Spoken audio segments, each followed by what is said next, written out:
नमस्कार, live news 24/7 में आपका स्वागत है। मैं हूं आरिफ राजू। आइए आपको दिखाते हैं प्रयागराज समेत आसपास के उन जिलों की खबरों को जो दिन भर बनी रही सुर्खियों में।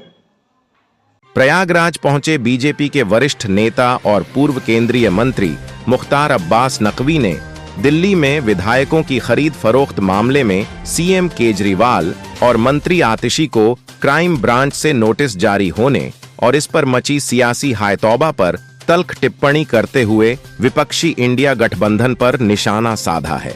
उन्होंने कहा है कि गुनाहों के गटर पर गठबंधन का शटर लगाकर बचने की कवायद कतई कामयाब नहीं होगी।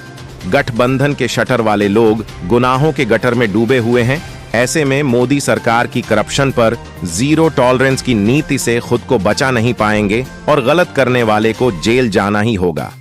मुख्तार अब्बास नकवी ने कहा है कि यह बहुत साफ है कि करप्शन किसी भी देश व समाज के लिए बड़ा नुकसानदायक होता है। उनके मुताबिक करप्शन के कीड़े का खात्मा होना बेहद जरूरी है। कांग्रेस और दूसरी सरकारों के राज में करप्शन की जो दीमक थी, अब वह खत्म हो रही है और देश के हित में विकास के काम पारदर्शी तरीके से हो रहे हैं। मुख्तार अब्बास नकवी ने विपक्षी इंडिया गठबंधन की हालत को एक फिल्मी गाने से जोड़ते हुए उस पर निशाना साधा है।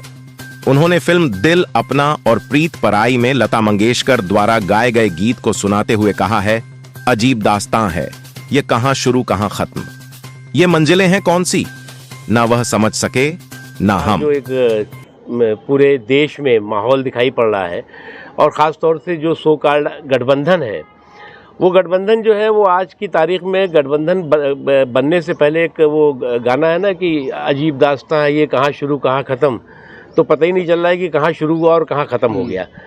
एक चीज़, दूसरी इम्पॉर्टेंट चीज़ और है कि आज जो गुनाहों का गटर है उस पर गठबंधन का शटर लगाकर कुछ लोग बचने की कोशिश कर रहे थे, तो गुनाहों का गटर भी अब गठबंधन की शटर लगाने से नहीं बच पा रहा और वो सारे के सारे जो है वो गठबंधन के से जुड़े हुए गुनाहगार जो है वो गड्ढे में जा रहे हैं। क्या देना चाहते? कुछ नहीं, ऐसा है ना, ये घर के हैं ना घाट के हैं। अब पहले आप इन्होंने जो है वो अपने आप को सेकुलरिज्म का सियासी सूरमा दिखाने की कोशिश की, रूम में टोपी रोड पे तिलक का जो है वो तांडव किया, माहौल बनाया, नाटक किया, और अब जो है वो सामंती सूरमा बनने, अब जो है वो सनातनी सूरमा बनने की कोशिश कर रहे हैं। और ऐसी स्थिति में उन्हें समझ लेना चाहिए कि वो सोचते हैं कि हम इससे जो है वो बीजेपी की कार्बन कॉपी बन जाएंगे, तो वो ना घर के रहेंगे ना घाट के रहेंगे, ना खुदा ही मिला ना विसाले सनम, ना इधर के रहे ना उधर के रहे। बहुत क्लियर है कि जो करप्शन है, करप्शन जो है वो किसी भी देश के लिए, किसी भी समाज के लिए जो है वो सेहतमंद, उसके सेहत के लिए नुकसान है, हानिकारक है, और करप्शन के कीड़े का खात्मा जो है वो बहुत ज़रूरी है। अब एक कांग्रेस के समय में या इससे पहले करप्शन की जो दीमक थी उसको जो है पाला पोसा जाता है, तो आज उस दीमक को जो है दीमक का खात्मा हो रहा है, वो देश के हित में है, देश के लोगों के हित में है। विपक्ष का जो आरोप है, देखिए विपक्ष के आरोप की दिक्कत इनकी ये आई है कि वो आज की तारीख में वो उनके पास पूरी तरह से तर्कों की कंगाली हो गई है और आज भी वो जो है इस बात को महसूस नहीं कर पा रहे हैं, इस बात को समझ नहीं पा रहे हैं कि 24 के चुनाव में उनका क्या हाल होगा। क्योंकि वो ये आज तो आप देखिए, जो पार्टी अपने आप को कहती थी कि हम सबसे बड़ी ग्रैंड ओल्ड पार्टी हैं, जो कहती थी कि जो है हमने तो 5 दशकों से ज़्यादा देश पे राज किया है, आज की तारीख में वो, और अभी तक सब हाथ में हाथ मिला के कह रहे थे कि आवाज़ दो हम एक हैं। अब उस ग्रैंड ओल्ड पार्टी को उन्हीं के साथ ही एक सीट भी देने को तैयार नहीं है। जो कभी अपने आप को मुल्क की पार्टी कहती थी वो मोहल्ले की महंगी हो गई है, तो उससे आप गठबंधन का हाशिया समझ सकते हैं। एक लास्ट क्वेश्चन ये है कि उत्तराखंड में कल से विधानसभा का सत्र शुरू होने जा रहा है, बहुत उम्मीद है कि इसी सत्र में यूनिफॉर्म सिविल कोड जो है वो पेश किया जाएगा, उत्तराखंड से एक्सपेरिमेंट किया जाएगा, और मुस्लिमों की नाराजगी यूनिफॉर्म सिविल कोड को लेकर शुरू से रही है। देखिए, एक चीज़ आपको देखना होगा कि नरेंद्र मोदी जी ने इन 10 सालों में तुष्टीकरण के सांप्रदायिक रिवाज को सशक्तिकरण और सुधार के समावेशी मिजाज से जो है वो बदला है। एक तरफ तुष्टीकरण का रिवाज था और दूसरी तरफ सुधार और समावेशी विकास का मिजाज है। जहाँ तक सवाल है कॉमन सिविल कोड का, कॉमन सिविल कोड एक कॉन्स्टिट्यूशनल ड्यूटी है, जो भी गवर्नमेंट होगी, गवर्नमेंट ऑफ द डे होगी। संविधान के निर्माताओं ने, जिसमें कि बाबा साहब भीमराव अंबेडकर से लेकर के मौलाना अबुल कलाम आज़ाद से लेकर के डॉक्टर हसरत मोहानी से लेकर के और जवाहरलाल नेहरू जी और सरदार पटेल जी से लेकर के सभी लोगों का एक मत था कि देश को समान नागरिक कानून की दिशा में आगे बढ़ना चाहिए। और एक चीज़ क्लियर होनी चाहिए कि समान नागरिक कानून का कतई अर्थ नहीं कि किसी भी मज़हब या किसी भी कौम के जो धार्मिक अधिकार हैं उस पर किसी तरह का प्रतिबंध या उस पर किसी तरह की बंदिश होगी।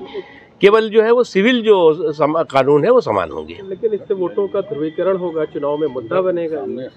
देखिए, एक बात तो अब बहुत साफ हो गई है इन 10 सालों में, जो सियासी ध्रुवीकरण का जो रिवाज था उसको जो है वो समावेशी सशक्तिकरण के मिजाज से मोदी जी ने ध्वस्त किया है। और आज की तारीख में आप इस बात को अच्छी तरह से वो लोग भी जानते हैं जो लोग कि अभी तक जो है वो सेकुलरिज्म के सियासी सूरमा बने हुए थे, वो भी आज जो है अपने आप को सामंती सूरमा बनने की सनक में घूम रहे हैं। और ऐसी स्थिति में ना वो घर के रह रहे हैं ना घाट के रह रहे हैं, क्योंकि ऐसे लोग, ये वो लोग हैं जो अपने सेकुलरिज्म के सियासी सूरमा बताते हैं कि जो रूम में टोपी और रोड पे तिलक की सियासत करते रहे हैं। आज जो है कई लोग ऐसे दिखाई पड़ रहे हैं जो कि एकदम अपने आप को सबसे बड़े सनातनी जो है वो सूरमा और चैंपियन बनने की कोशिश कर रहे हैं। प्रयागराज से सटे कौशाम्बी जिले मंझनपुर इलाके में होने वाले राष्ट्रीय बौद्ध सम्मेलन में शिरकत करने जा रहे सपा नेता विधायक स्वामी प्रसाद मौर्य के काफिले को रोककर हिंदू जागरण मंच के कार्यकर्ताओं ने विरोध प्रदर्शन कर काला झंडा दिखाया और अपने बड़बोलेपन से विवाद में रहने वाले सपा विधायक स्वामी प्रसाद मौर्य के खिलाफ नारेबाजी किया। इस दौरान कौशाम्बी की सड़कों पर घंटों अफरा तफरी का माहौल रहा। हालांकि हालत को देखते हुए बड़ी संख्या में पहले से तैनात पुलिस कर्मियों ने विरोध कर रहे मंच के कार्यकर्ताओं को हिरासत में लेकर पुलिस लाइन पहुंचा दिया है।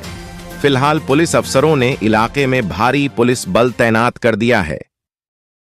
देखिए, आज दिनांक 4 फरवरी को थाना मंझनपुर क्षेत्र के अंतर्गत राष्ट्रीय बौद्ध महोत्सव का आयोजन किया जा रहा है, जिसमें माननीय विधायक श्री स्वामी प्रसाद मौर्य जी भी कार्यक्रम में शामिल होने के लिए आ रहे थे। रास्ते में कुछ लोगों के द्वारा उनका विरोध प्रदर्शन किया गया है, कुछ झंडे उंडे दिखाए गए हैं। पुलिस के द्वारा उन पर आवश्यक कार्रवाई की जा रही है। दिन भर की महत्वपूर्ण खबरें देखने के लिए लाइव न्यूज 24x7 को लाइक और सब्सक्राइब करें। अभी के लिए बस इतना ही। अगले बुलेटिन में आपसे फिर होगी मुलाकात। तब तक मुझे दीजिए इजाजत। नमस्कार।